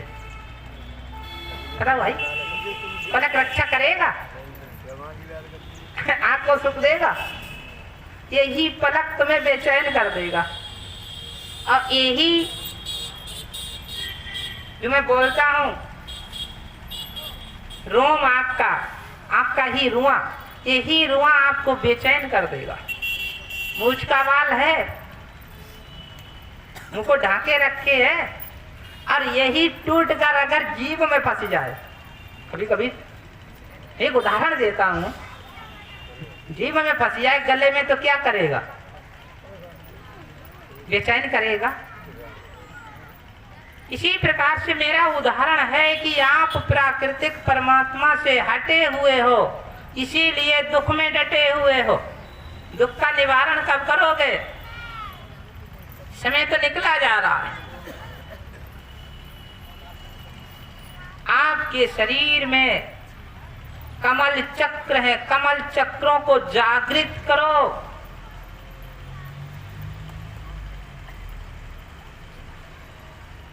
वायु लेने के लिए नाक नीचे रख दो और मुंह नीचे रख दो, फिर वायु सांस जोर से लो। क्या ले लोगे? मिलेगी? नहीं मिलेगी। दूर देखने के लिए, कलर पहचानने के लिए मस्तक नीचे कर दो, आंख कतई धरती में चिपका दो, फिर कलर पहचानोगे? है? नहीं पहचान सकते। तो इसी प्रकार से मेरा कहने का उदाहरण है, गुणों का रूप निजगुण है। गुण का रूप कैसा है? निजगुण। ब्रह्मा विष्णु शिव का रूप निजगुण है शरीर में। अलग ब्रह्म जिन्हें हम ओम को अलग ब्रह्म कहते हैं, अलग ब्रह्म का रूप कैसा है निजगुण में? निजगुण। क्यों? गुण भी निजगुण है और मन भी निजगुण है, और आपका जीव भी, जिसे कहते हैं आत्म, वो भी निजगुण है। और आप पकड़ के कैसे देखते हो? बताओ भाई, कैसे पकड़ के देखते हो? कैसे पकड़ के देखते हो?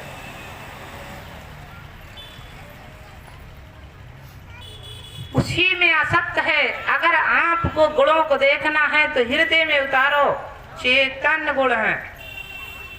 अगर आपको मन को देखना है तो मन सरोवर में जाओ, और जीव को देखना है तो सुरति सागर में जाओ। कौन से सागर में नहा रहे हो? जीव को देखना तो सुरति सागर में जाओ। जैसे अगर बूंद सागर में गिरेगी तो मोक्ष हो जाएगी, हो जाएगी। और बूंद अगर रेत में गिर गई तो मोक्ष हो जाएगी। क्यों? वो कभी भी बूंद बन जाएगी, मतलब जो है सागर में गिरेगी तो वो कभी भी बूंद बन जाएगी। और रेत में गिर गई का बूंद बन पाएगी? पानी का तो नाम निशान हो जाए, मिट जाएगा।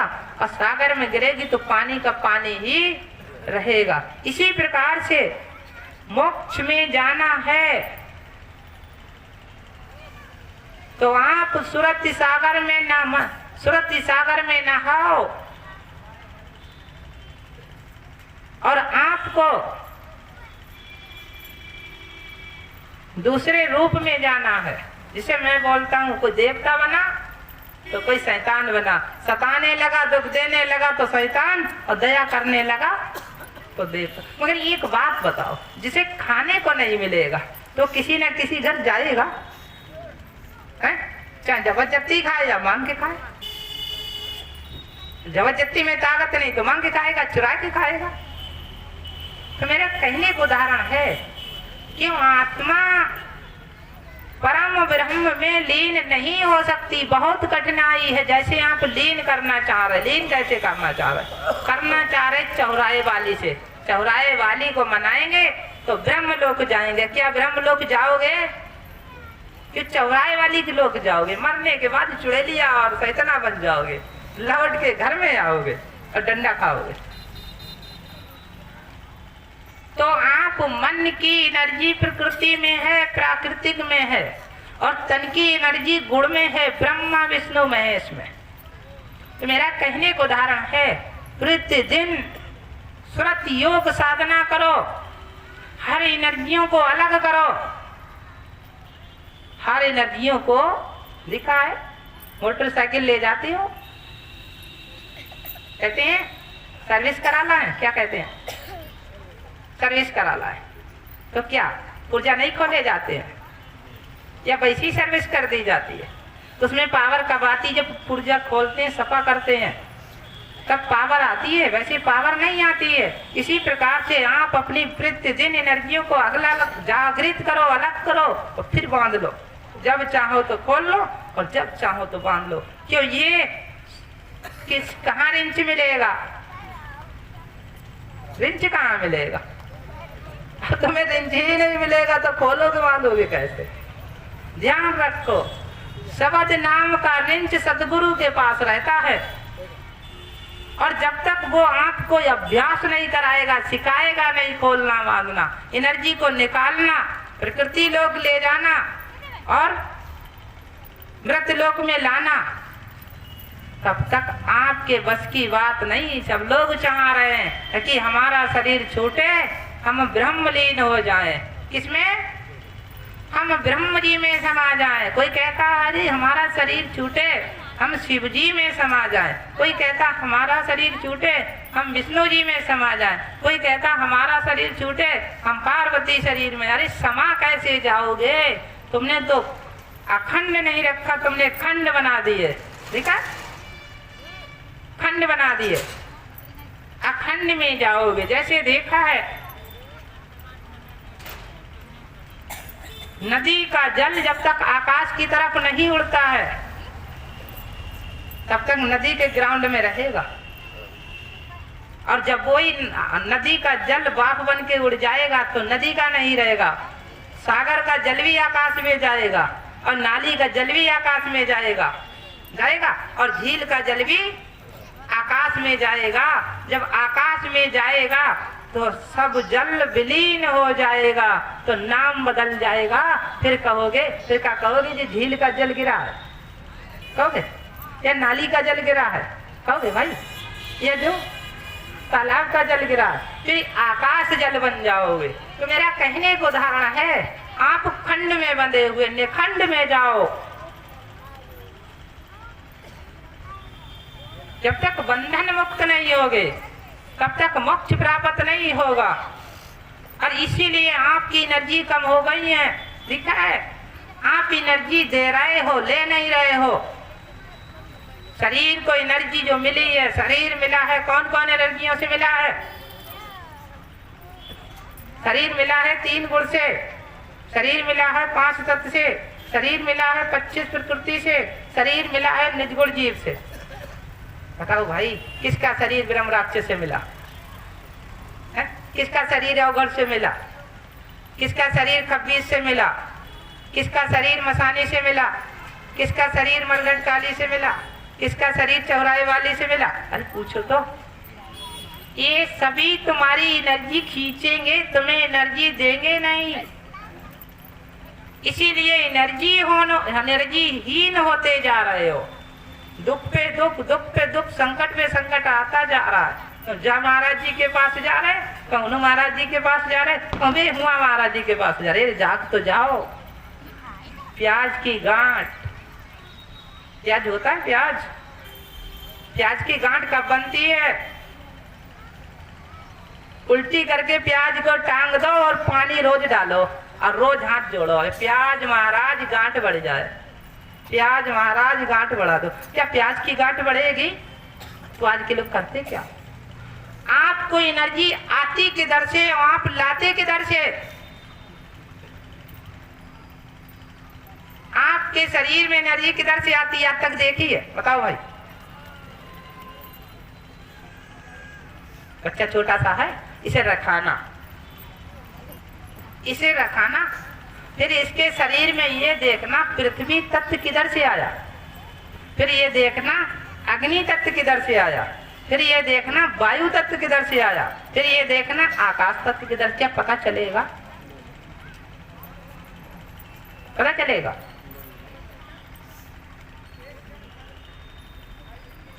अब आपको अग्नि तत्व की जरूरत है। जब तक अग्नि तत्व नहीं होगा तब तक शरीर में एनर्जी नहीं होगी।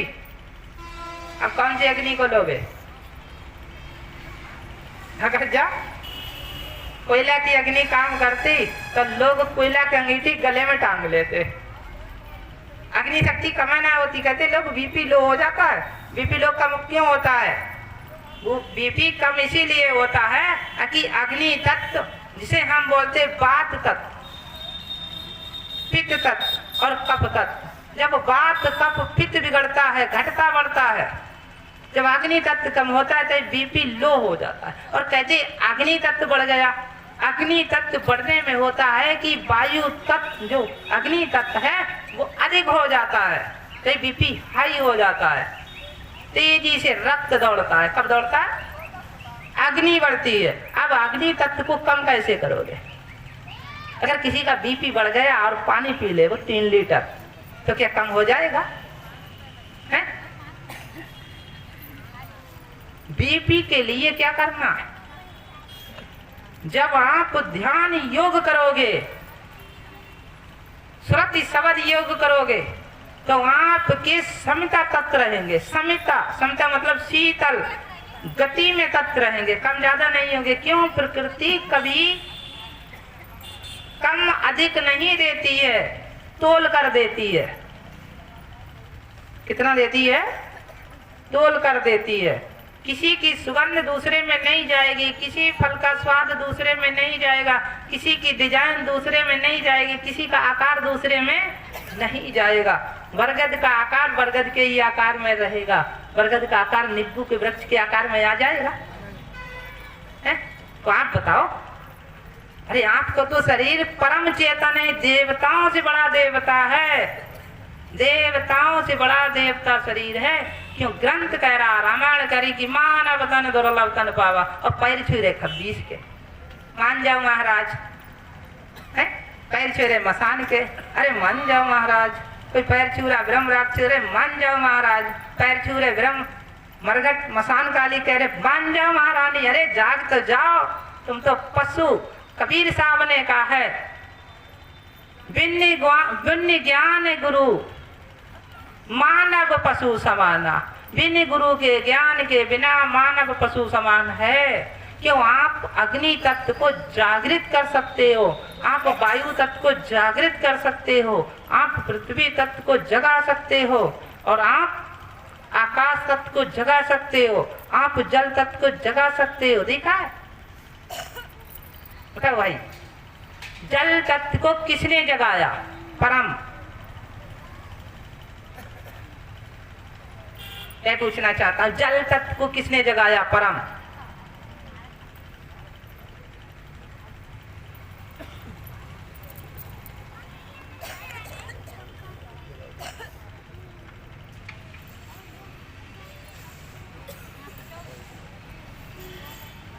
भागीरथ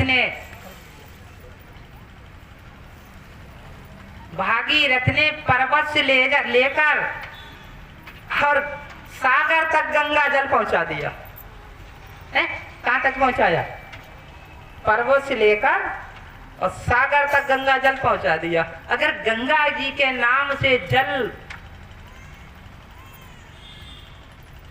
अब यहाँ तो घर की यूपी में छोटी बड़ी गंगा हो गई। हरिद्वार में कौन सी गंगा बोली जाएंगी? अब कलकत्ता में कौन सी गंगा बोली जाएंगी? कलकत्ता में गंगा नहीं, गंगा सागर है। और हरिद्वार में गंगा जी। तो मेरे कहने को उदाहरण है, उन भागीरथ ने कितने ये हवन किए, उन भागीरथ ने कितनी धूप बत्ती लगाई, उन भागीरथ ने कितने पशु पक्षी की बलि लगाई, उन भागीरथ ने कितनी फूल सामग्री मिठाई फल चढ़ाए। कहा भाई क्या किया? कौन बल से लाए? ध्यान योग। क्या किया? जिसको हम लोग बोलते शब्द योग साधना, उसको बोलती है ध्यान योग। उन्हें कुछ नहीं किया, ना रोज नहाए, ना टीका लगाया, ना कपड़ा बदले, ध्यान में लीन रहे। क्या रहे? और तुम्हारे लिए अगर कह दिया जाए कि 15 मिनट बैठ जाओ, ना देखना, ना सुनना, ना बोलना, ना चखना, ना पकड़ना, तो उठ के भाग जाओगे। कहां से आफत आ गई?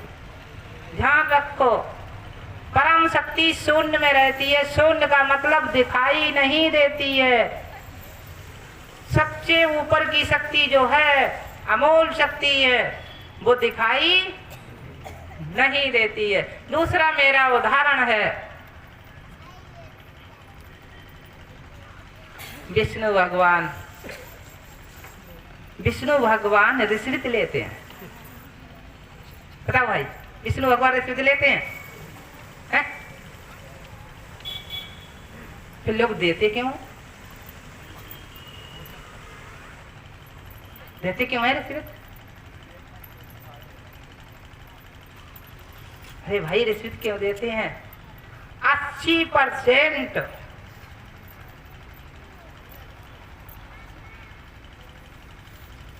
अगर विष्णु भगवान के लिए अगर आपने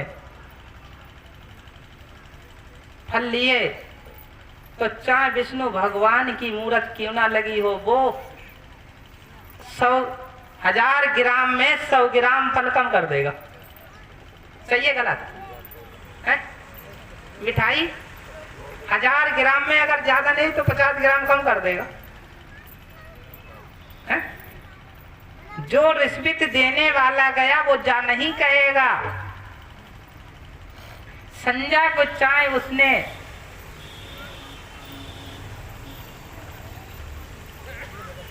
पशु पक्षी किसी को आहार बनाया हो और सवेरे को लेके पहुंच जाए, महाराज विष्णु भगवान का रूप मछलिया, उसको काट के बना के खाया और पेट में की तो वो निकली नहीं, घर निर्मा है नहीं, काष्टिक नहीं है, और सवेरे की जो गंध निकल रही, जब कहोगे कुछ कहोगे महाराज खा लो, तो आवाज कैसी आएगी? बदबू कैसी आएगी? आवाज वायु में गंदी। अब फिर दिखाया मिठाई, भगवान खा लो, हम पे दया करना। तुमने संजय दया करी? अब बताओ, विष्णु भगवान ने कर्म लिखा या रिश्वत में मान गए? क्या उनने काट दिया? संजय को तुमने पाप नहीं किया, क्या मिठाई खाने के बाद काट दिया? पाप नहीं किया। तो आज लोग यही सोचते हैं कि संजय मछलियां रख लो और सवेरे को कचू ना केला लेके पहुंच जाओ। विष्णु भगवान पाप रखेंगे ही नहीं, धर्म कर देंगे। मेरा कहने को उदाहरण है, करके आ रहे हो, लालच में बस गए हो। ध्यान रखो, वो लालची नहीं है, वो कर्मदाता है, कर्म का ही फल देंगे, बगैर कर्म से कोई फल देने वाले नहीं है। विश्वल को सत्ता तम नमः, विश्वल्ली को सत्ता।